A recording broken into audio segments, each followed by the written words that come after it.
대전시 공무원교육원 원장으로 정년하시고 지금은 자유인이 되어서 나만을 위해서 살겠다. 그간은 조직을 위해서 살았는데 이제 이것저것 없이 나를 중심으로 사시겠다고 하시면서 전국을 주람하시고 자전거로 또 투어하시면서 사는 모습을 보면서 부럽기 그지가 없었습니다. 지금도 그 체력하면 저를 능가합니다. 네. 반갑습니다. 한참 만에 반갑습니다. 네네네. 참 오래간만에 뵙습니다. 얼굴 표정이 너무 평화로워 보이시고 행복해 보이시던데. 그래도 이 마음속에는 항상 경랑이 있어요? 돌아다니고 아직도 흔들립니다. 그렇습니까? 네. 세상살이가 그런 거지. 살아있는 한은 또 그렇게 하면서 뭔가 추구하겠죠. 예, 민천규 우리 대전시 공무원교육원의 원장님으로 정년하신 우리 형님 이 저한테 준 단어가 아직도 생생한데요. 저한테 주신 단어가 뭔지 기억 못 하시죠? 못하죠. 파탈. 파탈. 네네. 벽을 깨라, 없애라, 벽을 없애라. 네네. 고수는 벽을 깨는 것입니다. 네. 근데 저는 아직도 틀 속에 살고 있어서 고수는 못 되고 있습니다. 근데 형님은 그야말로 고수입니다. 삶의 고수. 저는 생활의 달인이라는 거를 보는데 프로가 있지 않습니까? 생활의 고수라는 걸로 바꿨으면 좋겠어요. 네. 달인보다 한참 높은 게 고수지 않습니까? 형님이야말로 삶의 고수, 인생의 고수라고 생각하는데요. 요즘 근황이 어떠신지 여쭤보고 싶습니다. 고수라고 말씀하셨는데 이쯤 와서 이제 네. 인생의 네. 가을 또는 이제 네. 초겨울에 들어섰겠죠. 네. 그러다 보니까 부질없다는 화두가 문득 들어서 여러 가지 이렇게 생각해 보니까 조금 철들어 알만하니까 이제는 또 접어야 될 때가 가까워지는 것 같아요. 홍석 교수에 비하면 형님은 애숭입니다. 애숭이 정도가 아니라 이제 겨우 인하고 뭐 조금 이제 손가락 움직이고 까짝거리는 정도겠는데요. 네. 근데 막상 이렇게 살아보니까 네. 철들고 나서 보니까 네. 이제 별로 남은 게 없는 것 같아요. 그러다 보니까 마음 가는 대로 그래서 즐겁게 살려고 합니다. 네, 형님은 MTB 자전거 타시고 트레킹 하시고 외국 여행하시고 그것도 꼭 사모님을 대동하고 다니시더라고요. 아주 부럽기 그지가 없는데요. 부러우면 진다고 했는데 저는 형님한테 옛날부터 졌습니다. 술로 지고 말빨로 지고 네, 삶의 지혜로 지고 다 졌는데요. 제가 드리고 싶은 말씀은 형님이 하지 않는 게 하나 계십니다. 글쎄 뭘까요? 사회적 기여, 사회적 봉사 이쪽에 조금만 더 해주시면 더 아름다울 것 같은데 형님이 가지고 계신 재능, 그 체력 그리고 그 막간 금력을 사용해서 금력 조금은 좀 이렇게 어려운 이웃을 위해서 봉사하시고 낙엽도 좀 주우시고 쓰레기도 좀 주우시고 윤치형한테 와서 밥도 좀 가끔 사시고 술 사시면서 격려도 해주시고 이런 걸 안 하시더라고요. 네.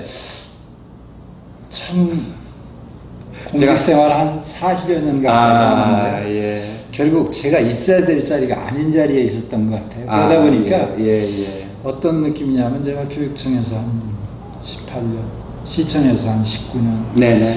그렇게 근무하면서 보니까 제가 사회 활동에 좀 익숙한 사람이 아니고 낯가림이 많은 사람이에요. 네네. 그래서 정말 하기 싫었는데 그래도 제게 주어진 밥이기 때문에 영양가가 있던 없던 간에 꾸역꾸역 38년간 먹다 보니까 네. 아주 거기에 지쳐서 제대하고 나면 내가 완전 내가 하고 싶은 일만 하고 탈사회화하리라.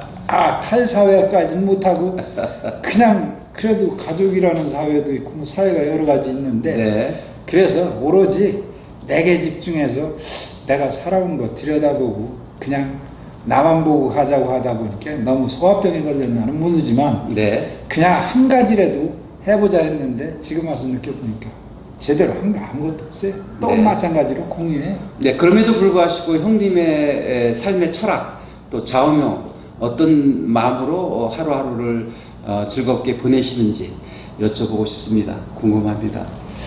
참 뭐 여러 가지가 있을 수 있겠지만 그저 소박하게 살자고 생각해 보는데 막상 어떤 환경에 처하면은 역시 머릿속에서 움직이는 기제는 집요하게 꼼꼼하게 따지고 들어가고 좀 뭔가 그런 면으로 가서 아주 병이 된 것 같아요. 아유, 여행을 가실 때도요, 세 달 전부터 꼼꼼하게 준비하시고 챙기시고 알아보고 정보 파악하고 그렇게 떠나시더라고요. 성격은 어쩔 수 없는 것 같습니다. 그렇지만 우리 형님의 삶의 방식을 보면 파탈적인 삶에는 틀림이 없습니다. 이것저것 어떤 체면 차리지 않고 마음 가운데로 북 가운데로 바람 따라 구름 따라 사시는 게 아닌가 생각이 듭니다. 그런 그 삶의 모습을 보면서 응원해드리고 또 지지하고 또 성원의 박수를 보내면서도 한쪽으로선 나도 같이 따라가고 싶은데 하면서도 저는 이 틀 속에 매여 있잖아요. 저는 평생 그냥 틀 속에 살다가 가렵니다.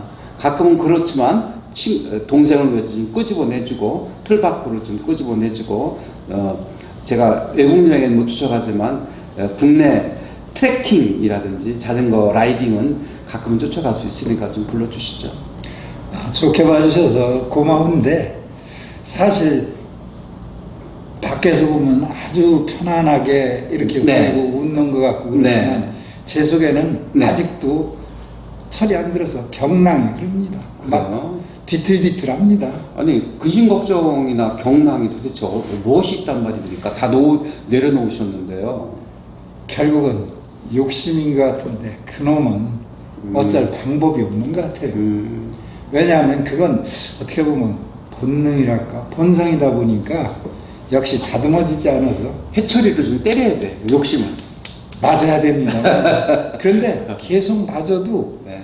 어느 순간 가면은 또 본능으로 회귀하게 되는 건 네네. 인간성의 약점이겠죠. 형님, 제가 수양 부족이 궁금한 게 있습니다. 요즘도 저축하시고 저금하십니까?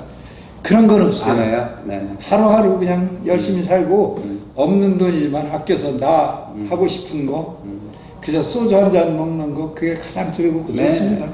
정년 쓰면 되지. 네. 내가 아파서 돈 들고 있으면은 그것도 못할 거 아닙니까? 형님 정려하신 지가 정확히 몇 년 되셨습니까? 지금 이제 그럭저럭 12년 하고 한 4개월쯤 들어섰네요. 자, 그러면 지금 정년을 앞둔 사람들이 있습니다. 정년 이후에 어떻게 살아야 되지 고민하는 사람들이 참 많습니다. 왜냐하면 100세 시대이기 때문에 사회적 활동을 접을 수도 없고요. 경제적 활동을 접을 수도 없습니다. 뭔 일을 어떻게 해야 될까? 그런 이들을 위해서 형님의 귀한 말씀 한 말씀 부탁드리겠습니다. 지나오면서 보니까 네. 정년하고 나서 한 13년간 느낀 건데 네. 가장 중요한 게 뭐 누구나 다 얘기하는 건강인데 네.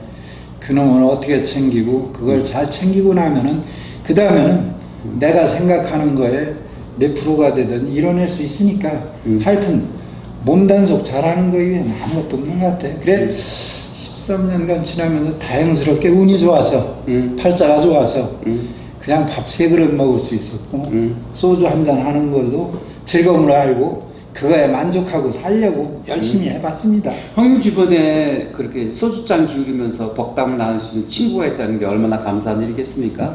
주로 좋죠. 이제 오늘 뭐 내일도 뭐 어떤 동창생들 만난다는데 어떤 동창생들입니까? 우리 고등학교 동기인데 고등학교. 한 100 명이 뭐예요. 그러다 네네, 보니까 네네. 모임 가진 지도 그럭저럭 한 30여 년 되고 그런데 막상 나가서 보면 이제 소주 먹는 사람은 저 외에 철 안 든 사람은 그만큼 건강하시다는 거잖아요. 네. 예, 다행이에요. 아주 제가 복 받은 거죠. 네, 여러분 정년하시고 12년 4개월 되셨다고 하는 우리 민철교 형님은 건강이 최고다는 말씀 드렸고요. 그리고 또 가끔 동료들과 만나서 친구들과 만나서 회포를 푸는 것도 즐거움이라고 하셨는데 정말 즐겁게 사시는 분 중에 한 분인데요. 일주일에 라이딩을 몇 번 하시고 또 트레킹은 몇 번 하시는지 그것도 궁금합니다.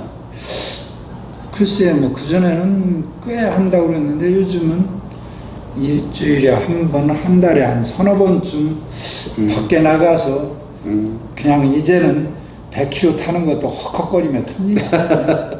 100km가 작습니까? 저는 50km만 타도 턱헉헉 되는데요. 네. 아이고 그런데 엊그제 원산도 가서 장광까지 가서 어떤 젊은 친구 만나서 소주 먹는데 아주 즐겁게 들어보았습니다. 네네네. 즐겁게 사는 방법은 또 어떤 것이 있을까요, 형님? 글쎄요, 자기 좋아하는 것만 하고 좋아하는 것만 보고 살고 하는 거죠. 네, 좋아하는 일 하라. 왜냐하면 어느 하나에 집중해야지 이것저것 뭐 이것도 하고 저것도 하고. 참 지나다 보니까 가장 웃기는 것이 네. 현업에 있을 때 음. 경제적으로 조그마한 자립을 못 갖추었다고 해서 또 자립이 되더라도 나이 드니까 자꾸 사람들이 저축하려고 하고 돈 네. 벌려고 하는 게 그런 사람들이 대부분인데 나이 들어서도. 퇴직하고 나서 참 이런 말씀 드리면 어떨지 모르겠는데 한 푼 번다고 해서 나가서 후배들 어렵게 하고 또 자기 자존심도 세우지도 못하고 그러면서 가서 안 벌으면 죽는 것 마냥 왔다 갔다 하는 그걸 보면서 참 여러 가지 많이 느꼈는데 저는 제대하는 순간 아무것도 안 하기로 작정하고 13년간 맹탕으로 놀았습니다. 단 제가 좋아하는 운동이나 하고 여행하고 살았습니다. 하여튼 제가 복 받았기 때문에 그런데 네. 정말 현업에 있을 때 돈 버는 것이지 퇴직하고 나면 은퇴 아닙니까? 네. 은퇴한 사람은 자기 마음 가는 대로 편하게 그저 몸 건강 유지하면서 사는 것밖에 없는 욕심을 내려놓아라. 근데 그 욕심이 계속 불끈불끈 올라올 때가 있다. 그럴 때는 해초를 때리라고 했는데 해초를 어떻게 때리시는지 그것도 궁금합니다. 결국 돌아와서 이제 철이 드니까 네. 저녁에 잠자리에 든다거나 조용하게 혼자 있을 때 생각해보는 게 있어요. 네. 아하, 내가 또 아까 어제 그 개성이 또 발휘됐구나. 네. 아이고 못난 인간. 아니 형님은 교육청에 근무하시고 시청에 근무하는 공직자로서 무슨 욕심을 냈겠습니까? 욕심 내시 평소에도 욕심 안 내셨지만 네. 내 개인적으로 뭔가 하고자 하는 의욕이라든지 뭐 좋게 얘기하면 열정일 거고 그런 것 때문에 내는 욕심 또 때에 따라서는 아이 좀 재직 때 뭐해서 돈 좀 벌어놨었으면 뭐 그런 생각이 많이 듭니다. 그러다 보니까 약간 속상할 때가 있죠. 그런 네. 얘기입니다. 네, 네, 네. 오늘은 정년하신 지 12년 4개월 되신 민청규 형님하고 함께했습니다. 가끔 모셔서 인터뷰 계속 듣도록 하겠고요. 또 건강하심을 좀 과시해 주시고 또 즐기시는 삶의 비결을 가끔 모셔서 덕담을 나눠주셨으면 고맙겠습니다. 오늘 함께해서 너무 고맙습니다. 고맙습니다. 감사합니다.